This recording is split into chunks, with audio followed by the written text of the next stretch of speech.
CWRU University School of Medicine in Cleveland, Ohio. This is the All Access Med School Admissions Podcast.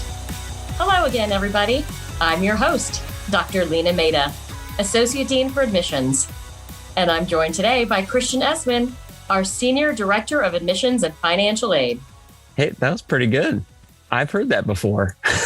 I've heard it before. I modeled after what I heard. Okay. Hey, I'll tell you something before we start. So I do the same intro all the time. And the reason somebody asked me this, like, why do you do the same intro all the time? Well, when I first started this podcast, I didn't know how to do an intro. Like, what do I say? So I like listening to the Cleveland Indians baseball on the radio.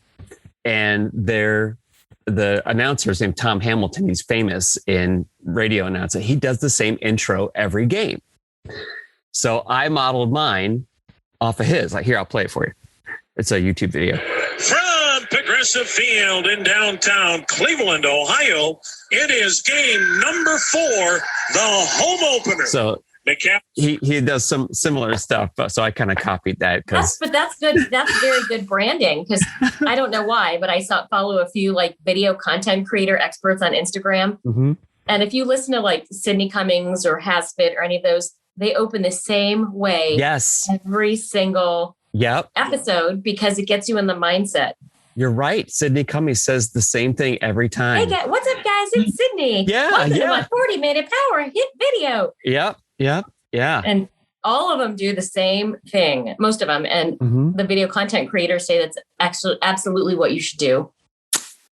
So there you are. You are a natural marketing genius. That's right. I was didn't even know that what I was doing. So I just made my job easier when I had to figure out how to intro a show. So, cool. All right. Well, we're talking today about the Choose Your Medical School tools, and this is for students at this time of year. We're recording. It's like near the end of April, and next Friday is April 30th, which is the deadline for students to make their choice as to which medical school they want to attend. And so I thought it'd be a good idea to walk through this process, because sometimes I think for applicants and maybe for advisors, it could be a little confusing. And since you're one of the co-creators of this process, I thought you'd be great to help kind of walk everybody through how this works. I agree, Christian. And even though I was one of the co-creators, about 4 years ago, another admissions dean and I were charged with coming up with new quote unquote traffic guidelines for admissions. Even though I co-wrote them, I still have to refresh myself every now and then. So I think maybe it's my feeble brain. I don't know. But I do think that sometimes it can be a little bit confusing, or some of the details it doesn't hurt to get the details reiterated over and over again. So I think this is a good idea for a podcast, Christian. Yeah. I mean, so I think also too, maybe this would be a good refresher for us to walk through it together. It serves two purposes. I can't use them anymore. Yeah. We're in the third year of the process now.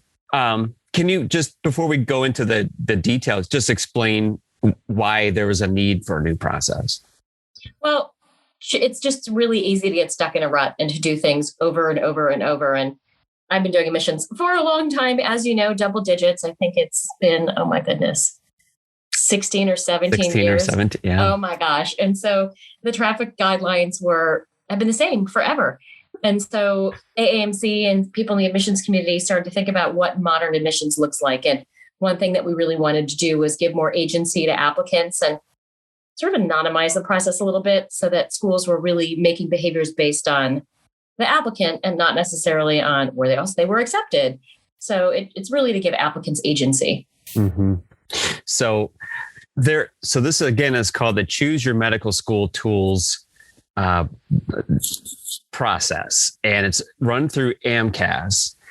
And so there are two types of indicators in the process. There's plan to enroll and there's commit to enroll. And so it's a two-step kind of thing. So let's start with the plan to enroll piece.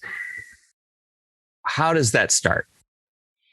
So just to sort of add some context to plan to enroll and commit to enroll, I like to liken them to relationship steps, where plan to enroll is like, I so totally like you. Do you want to go out? Oh, let's talk about getting engaged. And then commit to enroll is like, I'm in, let's get married. It's a great analogy. Yeah, plan to enroll is like we're dating, but we can, just keep our options open, but we're getting along, but commit to enroll is like, yep, this is it. Let's get hitched. It's me and you for the rest of our lives. Yep. Forever and ever. Amen. So, or at least for the next 4 to 5 years, depending on the program.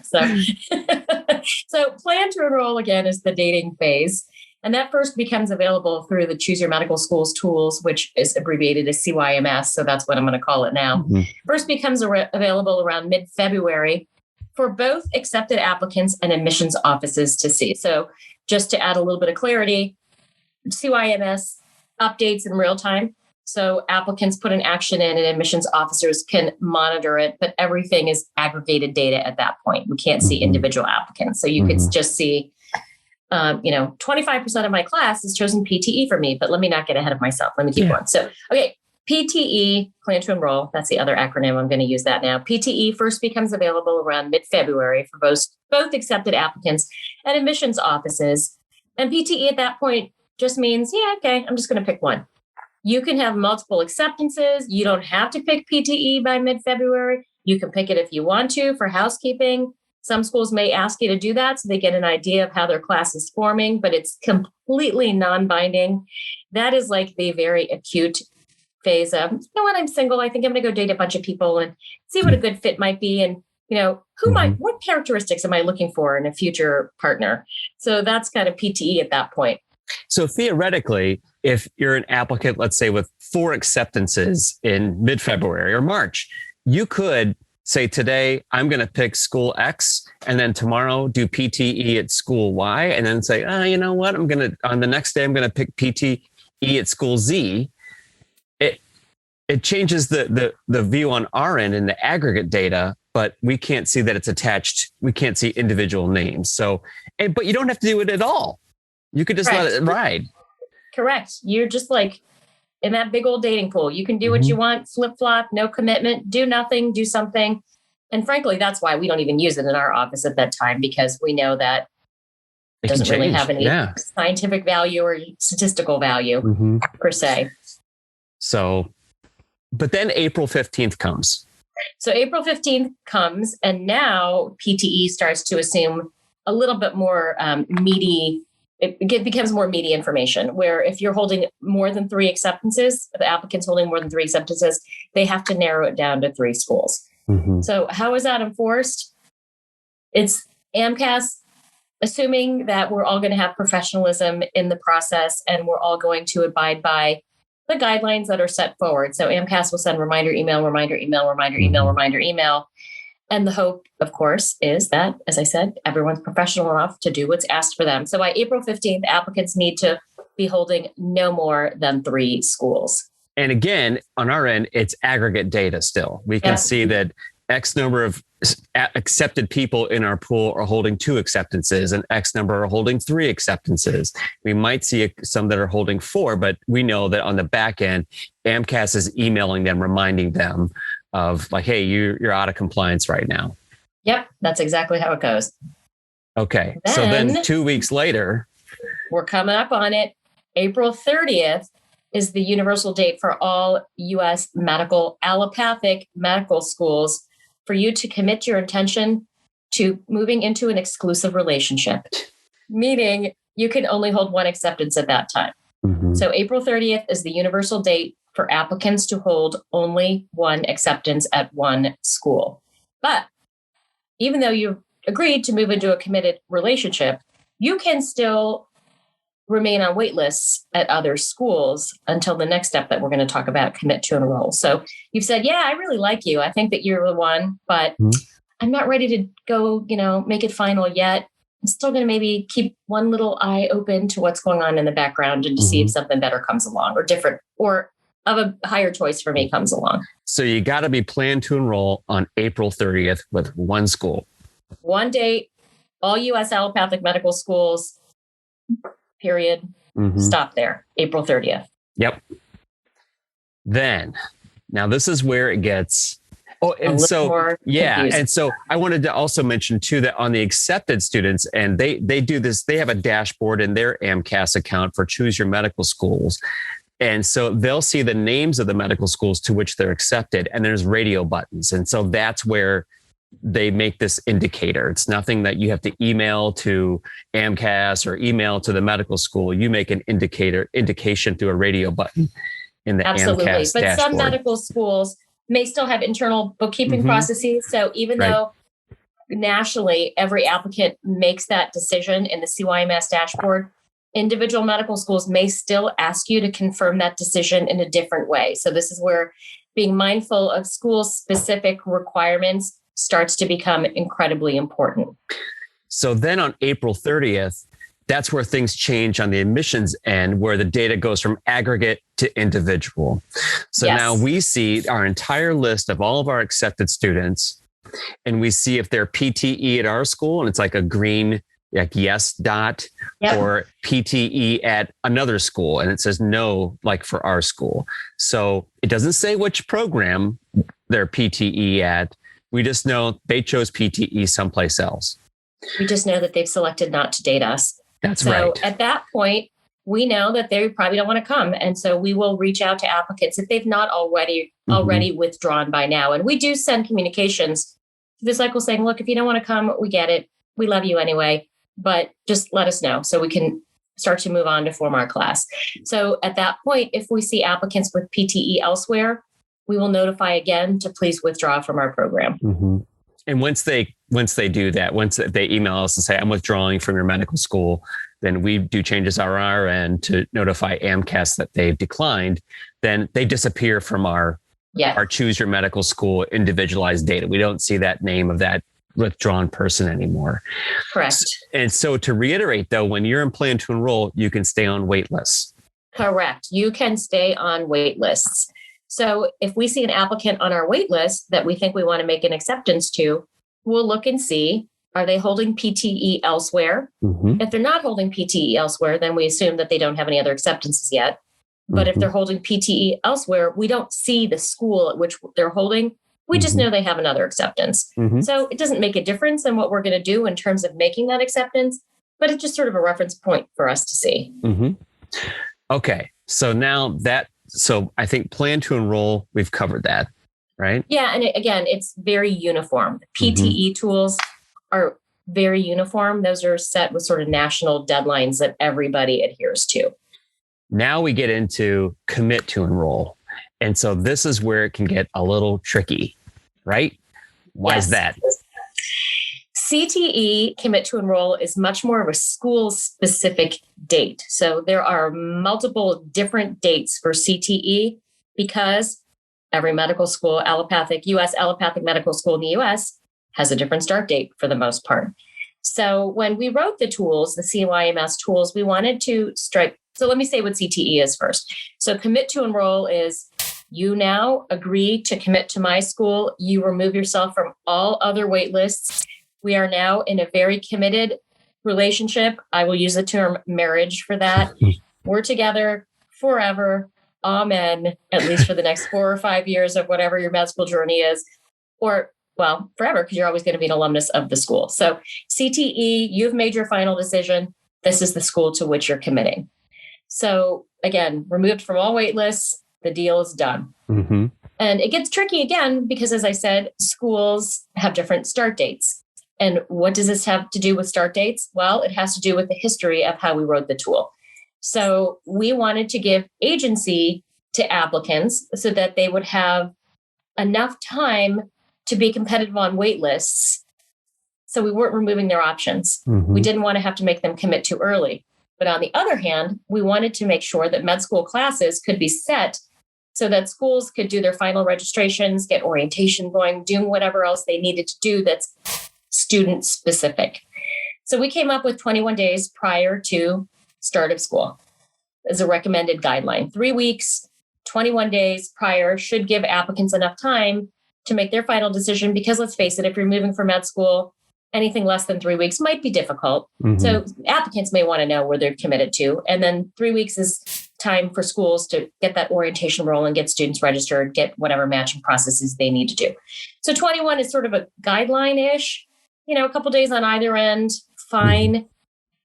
But it gets tricky because some schools don't feel that 21 days is enough. And so they move their CTE way in advance of their enrollment, which can cause some problems for applicants who may still be waiting on wait lists. Mhm.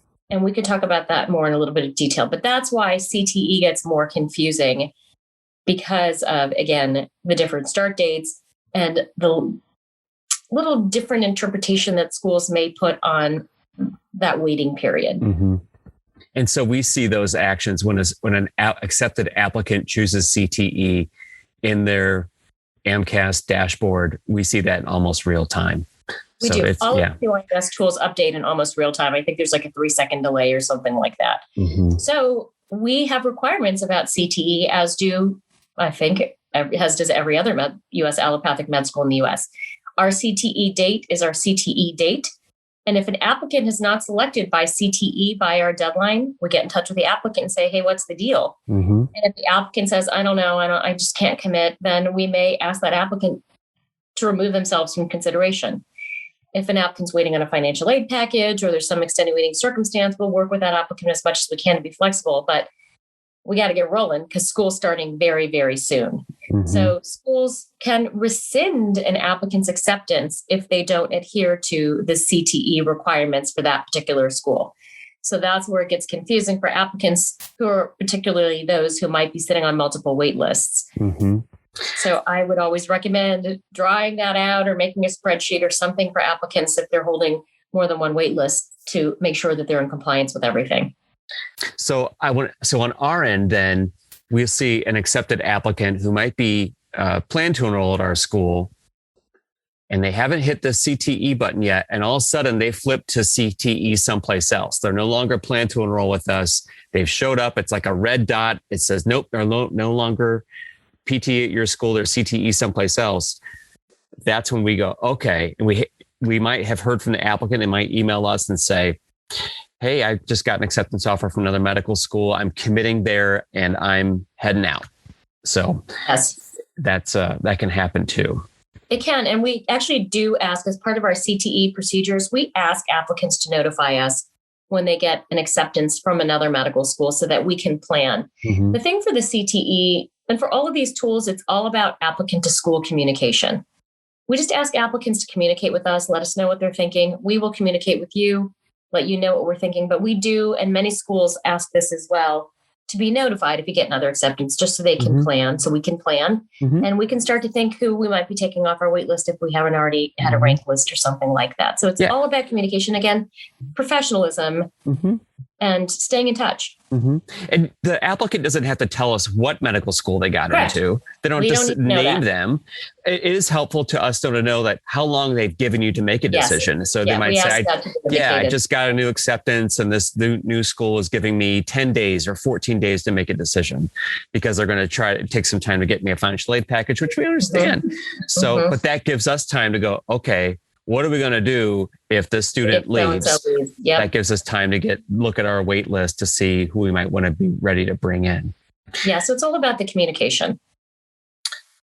Okay. So what if someone who's accepted to one school receives an acceptance offer from a school like 2 days before April 30th? Like I'm the accepted applicant.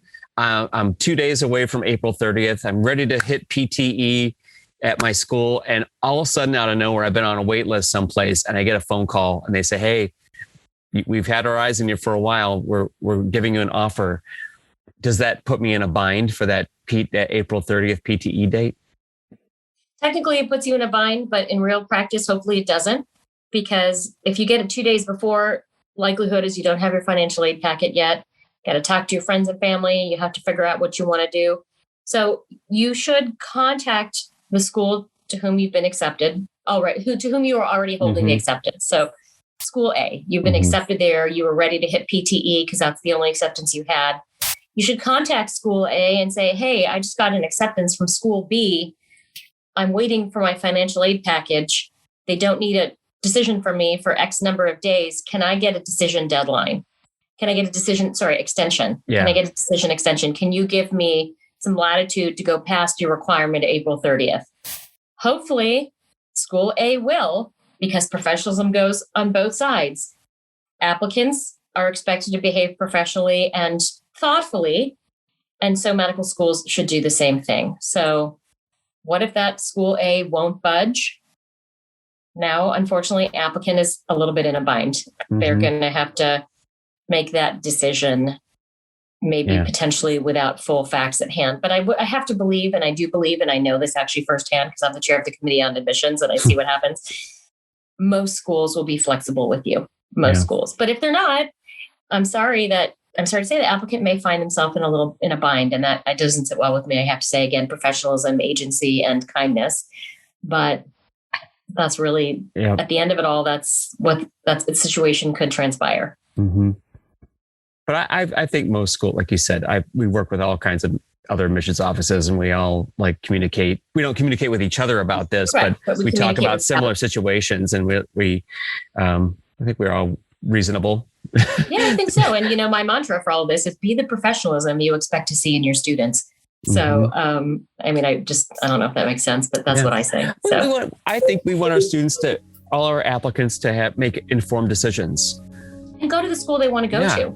I don't want to hold anybody hostage. If I wind up holding you hostage to come to my school at the end, you're probably not going to do as well, and you're going to be bitter. So hopefully we can make these happy alliances. Yeah. All right. Just to kind of wrap things up here, Dr. Mehta, what's your advice to accepted students if they're hearing this and they're going back and looking at their accepted schools, protocols and stuff, and they're a little confused? What do you recommend? Contact the school or schools. Get clarification. If you're still unclear, push until you get the clarity that you need to understand what is being asked of you. You can also contact AMCAS, the American Medical College Application Service, who oversees the CYMS tools. They can help clarify anything that you might be confused about as well. So communication, contact. Alas, it will require a little bit of effort on your end to seek the information that you need, but that's a good tool for future physicians. So just communicate and ask questions. Awesome. I'll put links to some of the resources from AAMC in the show notes about the Choose Your Medical School tools and the traffic rules, because I think we call them traffic rules, but there's more traffic guidelines. Yeah, guidelines for applicants and guidelines for admissions. So there's 2 pages that we each follow our own page. So I'll put links to this. This has been great. Thank you so much. Thank you, Christian. This was always fun. Yeah. All right. We'll do it again. It works soon. Okay. Yeah.